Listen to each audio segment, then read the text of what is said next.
आज हम भगवत गीता के प्रथम अध्याय के दूसरे श्लोक से सीखेंगे सेल्फ मैनेजमेंट और लाइफ मैनेजमेंट लेसन। अब इस श्लोक को गायन के द्वारा सुनते हैं।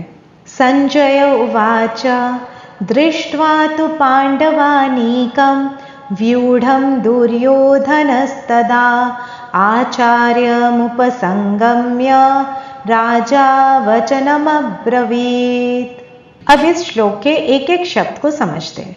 संजय उवाच, संजय ने कहा, दृष्ट्वा देखकर, तू किंतु, पांडव अनेकम पांडव सेना को, व्यूढ़म व्यू रचना को, दुर्योधनः दुर्योधन ने, तदा तब, आचार्यम गुरु, उपसंगम्य पास जाकर, राजा राजा, वचनम शब्द, अब्रवीत कहा। अब हम इस पूरे श्लोक के अर्थ को पूरी तरह से समझते हैं। संजय ने कहा, हे राजन, पांडवों की सेना की व्यू रचना का अवलोकन कर यानी देखकर राजा दुर्योधन ने अपने गुरु द्रोणाचार्य के पास जाकर इस प्रकार के शब्द कहे। अब यह जानने की जरूरत है कि ये संजय कौन थे। संजय धृतराष्ट्र के एडवाइजर सलाहकार थे। वे एक दासी पुत्र थे, सूत पुत्र थे, पर वेद के ज्ञाता थे, ज्ञानी थे। उस समय कोई भेदभाव नहीं था। उस समय ज्ञान को इंपॉर्टेंस दी जाती थी। यहां संजय दुर्योधन को राजा कहकर संबोधित कर रहे हैं। दुर्योधन तो राजा थे ही नहीं अब तक, तो राजा क्यों कह रहे हैं?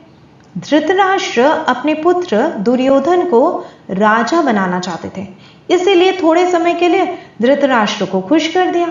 एक और बात है, इस राजा कहने के पीछे एक व्यंग कस रहे हैं कि देखिए, आपकी ये इच्छा थी ना, आपका पुत्र राजा बने, ये आपकी इच्छा आपके पुत्र को युद्ध भूमि में खड़ा कर दिया। तो कई बार आपके पेरेंट्स भी आपको राजा बेटा या आपके फ्रेंड्स को हीरो कह के बुलाते हैं आपको, पर किसी के बुलाने से आप राजा या हीरो नहीं बन सकते।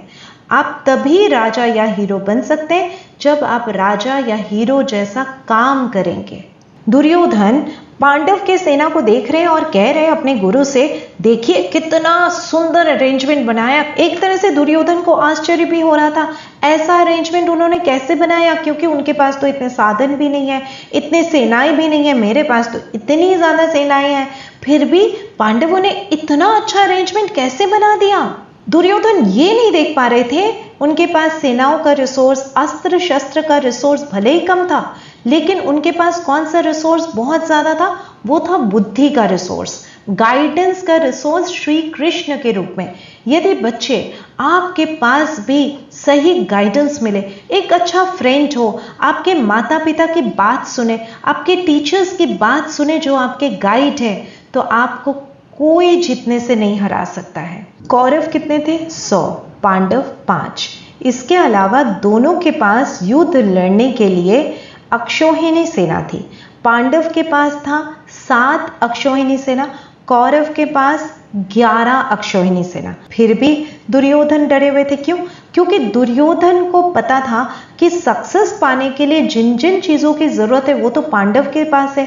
पांडवों ने दुआएं बहुत इकट्ठा की थी, सबकी मदद करते हुए, यहां तक कि कौरवों के पक्ष से जो लड़ रहे थे, यानी कि पितामह भीष्म, गुरु द्रोण, वो भी पांडव को बहुत पसंद करते हैं। तो अभी युद्ध के समय में उनका आशीर्वाद जो है पांडवों के साथ ही था। आप सोच लीजिए, आपके पेरेंट्स, टीचर्स जो आपसे बहुत प्यार करते हैं, क्या वो चाहेंगे कि कभी आप हारे?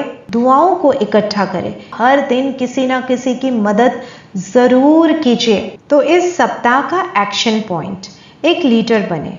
हर दिन अपनी डायरी में लिखें कि आज आपने किसकी किस प्रकार मदद की। भगवत गीता के पहले अध्याय के दूसरे श्लोक से हमने जाना कि हम लीडर बनने के लिए क्या क्या चीजें कर सकते हैं। दूसरों की मदद करें, विनम्र रहें और हर दिन किसी ना किसी की हेल्प करने की कोशिश करें। दूसरों के साथ इस तरह से व्यवहार करें कि आपके व्यवहार से दूसरे के चेहरे पे मुस्कुराहट आए।